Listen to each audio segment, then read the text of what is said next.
उमरिया में। लेकिन माफी चाहब कोनो भी धरती होके भाई अपन अपन नियम बा।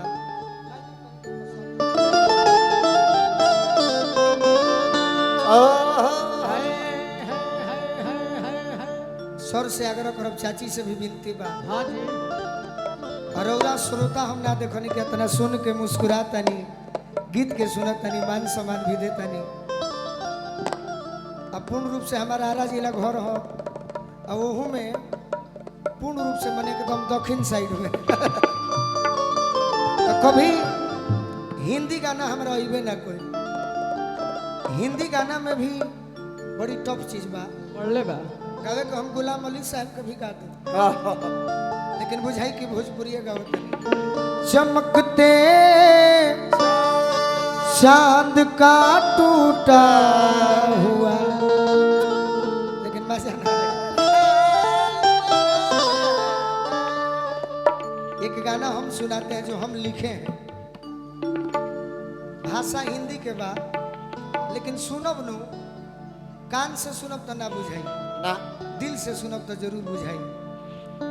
ये में 3 गो बात बा का प्रेमी प्रेमिका, हाँ पति पत्नी, हाँ पुत्र और माता। वाह पहला बात एगो लड़की कहती है, मेरे महबूब जिस दिन से रूठे हो तुम, बेमजा हो के ये जिंदगी रह गई। प्रयास करे के बानू, करत करत अभ्यास के जड़मती होत सुजान, हाँ रसड़ी आवत जात ते सिल पर परत निशान। निशा world is stage, life is drama, God is director, we are actor. हम लोग रोल करने के लिए आए हैं, अच्छा प्रयास है सुनाने का। अब देखिए किस्मत का कहता है। मेरे महबूब जिस दिन से रूठे हो तुम, बेमजा हो के ये जिंदगी रह गई। कुछ तो बतलाओ ये, कुछ तो बतलाओ ये बेरुखी का सबब। मैंने कमी पूछतिया, कुछ तो बतलाओ ये बेरुखी का सबब। क्या मेरे प्यार में कुछ कमी रह गई? क्या मेरे प्यार में कुछ कमी रह गई? मेरे महबूब जिस दिन से रूठे हो तुम, मेरे महबूब जिस दिन से रूठे हो तुम, बेमजा हो के ये जिंदगी रह गई। बेमजा हो के ये जिंदगी रह गई।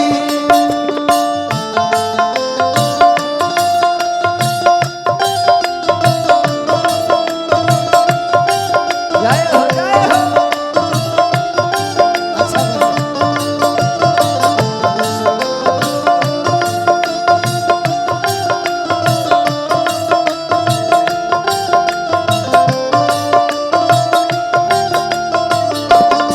बेमजा हो के जिंदगी हो गई। बेमजा हो के जिंदगी हो गई। हमार बड़का भैया सुख में तो सभे संगे रहल होई, हाँ जी। बाकी हमार दुख के साथी अंगद शुक्ला भैया की ओर से जिकरा चलते आज मंच पर मौका मिलल। प्रमोद भैया, हमार चाची, हमार चाचा जज साहेब के भी एगो दोस्त कहता बड़ी सुंदर बात। का मुन्ना भैया घबराई तो माफ कर दे। पीठ कोई कैसे किसी पर भरोसा करे, हाँ जी। क्योंकि क्योंकि आज कल नाम की दो सती रह गई। आज कल नाम की दो सती रह गई। आज कल नाम की दो सती रह गई।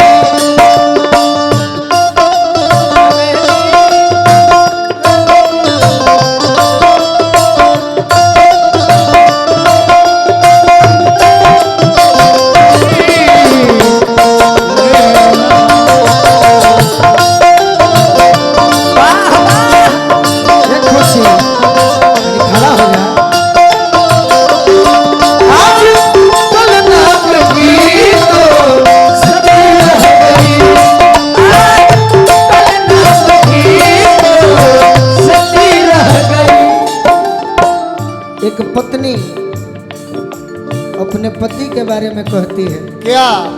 कौन पत्नी? जेकर पियावा परदेश जाता रे, दुआरी पर खड़ा बाड़ी, सखी से कहता रे कि सखी मुस्कुरा कर मुझे छोड़ के चल दिए।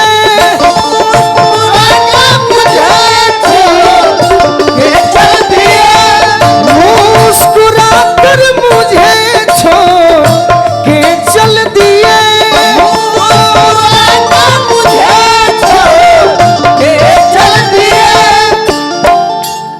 उनकी सूरत को मैं देखती रह गई। उनकी सूरत को मैं देखती रह गई। उनकी सूरत को मैं देखती रह गई। जाता रे हमारे खातिर परिवार खातिर, हाँ जी। लेकिन अफसोस बा का? चार बत्तिया भी साजन, चार बत्तिया भी साजन से कर ना सकी। क्योंकि आग दिल में लगी लगी रह गई।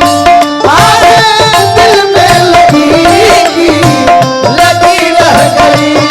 आग दिल में लगी लगी रह गई।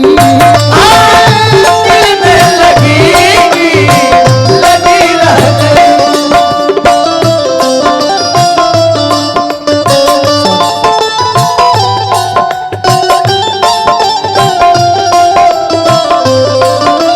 क्या बात है मुन्ना भैया, बड़ी सुंदर बादक है, बड़ी सुंदर।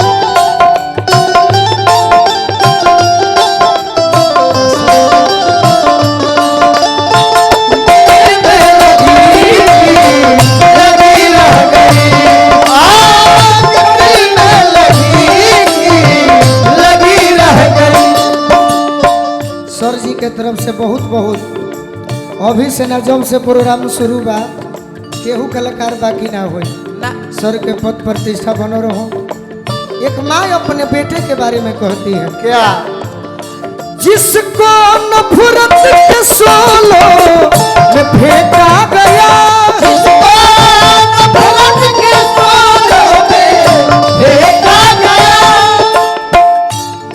लौट कर आज तक वो नहीं आ सका।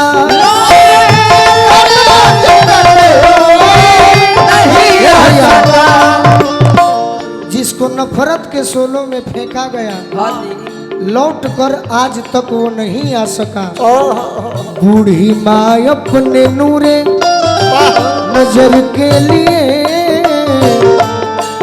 बूढ़ी माँ अपने नूरे नजर के लिए। नूरे नजर माने आंखों का तारा। हाँ जी। बूढ़ी माँ अपने नूरे नजर के लिए उम्र उम्र भर रास्ता देखती रह गई।